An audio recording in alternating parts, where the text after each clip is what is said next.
Alrighty, we're back with another one of my give and takes, this time with an older woman who is a self-described matchmaker and who is teaching women 3 things about men that she knows, but other women don't. Let's see what she has to say. Ladies, I'm going to give you 3 things today that I know about men that you probably don't, but you will after this. Hang on. Well, I don't know about you, but I'm shaking with anticipation to see what she has to say because I really do love these matchmakers, these self-proclaimed experts who, more often than not, are trying to drum up business by telling women what they want to hear, not what they need to hear, and in the process showing that they have no clue, none whatsoever, about how men actually think and feel. Instead, they say things that they know are going to get women's emotions up and pad their pocketbook in the process. It's why they resort to that tried and true marketing tactic of using tired, false stereotypes about men to get women to buy something from them. In this case, their matchmaking services. The goal, of course, is to make the women feel good, to validate their emotions because they know that's the best way to get them to buy into their so-called expertise, so that the women will pay their hard-earned money for their coaching. The sad part is the women who fall for this tripe time and time again, and it's why they end up bitter and alone, while these matchmakers are laughing at them all the way to the bank. But anyway, let's see what this expert has to say about men and how they think, feel, and act. Shall we? When he sleeps with you, it doesn't mean a thing. Doesn't mean you're in a relationship with him. Doesn't mean you're his girlfriend. Doesn't mean he likes you. Doesn't even mean he likes you. Okay, let's stop there. Hang on, I got a couple more. You gotta love how they generalize and say it's all men till it's no men, right? Now, if we're being fair here, there are times that what she said is true. But is that all the time, and is it all men like she's implying here? Nope, not at all. In fact, not even close. You see, the men she's talking about are the Chads and Tyrones, the ones that do exactly as she said, sleep with women and it not meaning a damn thing, which in fact is a very, very small number of men. It also happens to be the men that most women want, but that's a discussion for another time and one none of these matchmakers ever really want to have, by the way. Anyway, she knows by declaring it's all men who do this that the women will lap it up because, well, if the Chads and Tyrones they've thrown themselves at time and again do it, well, then it must be all men that do it. You know, as I said, it's all men till it's no men. But is it? Is it every man? Nope. As I said earlier, not even close. It's actually a very small percentage, less than 10% of men who are the Chads and Tyrones that do this. But using them as the proof that fits the stereotype and generalization she's trying to use to market her services, well, that just happens to work in her favor. And ladies who are watching this, if you buy into that stereotype and generalization, then you can't get upset when it happens to you. You can't be upset when you get lumped in with the, well, I won't use the term, but you know the one I mean. That term for those ladies who, shall we say, make it more about business than pleasure. I mean, what's good for the goose is good for the gander, right? All right, we've addressed that one. Let's see what else she's got to say. Any man that isn't willing to take you out to dinner for a date, he wants to walk around, he wants to get drinks, he wants to get coffee. This is a man that is either, and this is for sure, okay? This is for sure. He is either cheap and or could be a combo. He only goes on first dates, and for whatever reason, either he never likes anybody or they never like him. Oh my, it's for sure, huh? Well, again, darling, you might want to go turn in those credentials you got that you claim make you a matchmaker. What? Oh, right. There aren't any actual credentials that are required to be one. You just have to print up a business card or two and declare yourself to be one, and poof, magically you are. Anyway, here again we see how she's assigning the typical stereotype, one she knows women will lap up and thus want to buy her services. When the reality is that men who just want to get coffee or walk around on a first date are the smart ones, the prudent ones. Because contrary to what she wants to declare, it's women who only go on first dates, not men. There's even a term for it. It's called a foodie date.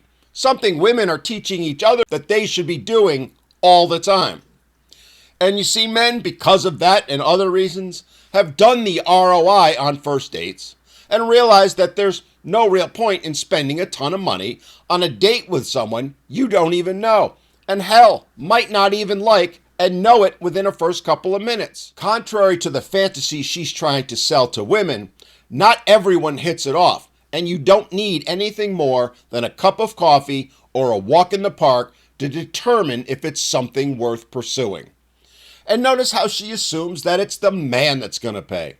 I mean, if it's so important to go on lavish dinners on the first date, well, there isn't anything stopping the ladies from paying for it.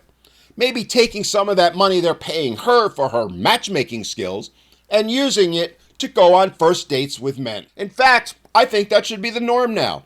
It's 2024 and we need to make up for past transgressions. You know, like the one where men inappropriately paid for everything when it came to courting and dating. That was so wrong of us men, and it's only fair for us to say over the next 5,000 years, let women pay for everything to make up for it. It is only fair that we let them be that strong and independent woman they all want to be, and let them do the providing for a while. And of course, the other thing to discuss is how she implies that it's all the men's fault, never the woman's, if there's no second date. It's because he never likes anyone, or they don't like him. I mean, it could never be the woman, right? I mean, I get it. She's an expert, so we gotta believe her when she basically says there isn't a woman on the planet who wouldn't like anyone, and thus they'll always be willing to go on a second date. Or, horror of horrors, that someone might not like her. I mean, that just doesn't happen. In fact, it can't happen, because women are paradigms of perfection. Thus, it's always the men, and only the men, who are to blame. The sad part is the woman in the comments on her video lapped that one up for sure, and made sure to go around and share all their dating horror stories, which of course, not a single one of them contained even the slightest hint that it might be them that's the problem. Nope, it was always the guy who's to blame. All 50, 60, 70 of them that they've been on dates with, even though the common denominator for all those failed dates is her. Funny how that is. Anyway, so far she's 0 for 2. Let's hear what she's got to say for the third one. Oh, and there's always so much more to know, but I'll leave you with this last one. Just because he makes you feel like you're in a relationship with him, he gives you the girlfriend experience. He might take you shopping. He might take you to dinner. He might introduce you to his friends and family. But if he has never had a discussion with you about being exclusive or you guys just seeing each other, never assume that you are.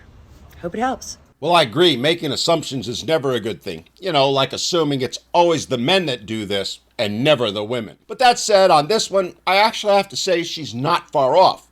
But again, who does she put the entire responsibility on? As I just said, the man, of course. I mean, apparently she doesn't believe women have any obligation or responsibility to do the same, because she made it abundantly clear it's the man who needs to step up, not the woman. I mean, God forbid a woman actually communicate and ask a man a question. Then, even worse, have to sit back and listen to what he says. Nope, it's all about playing games and reading each other's minds.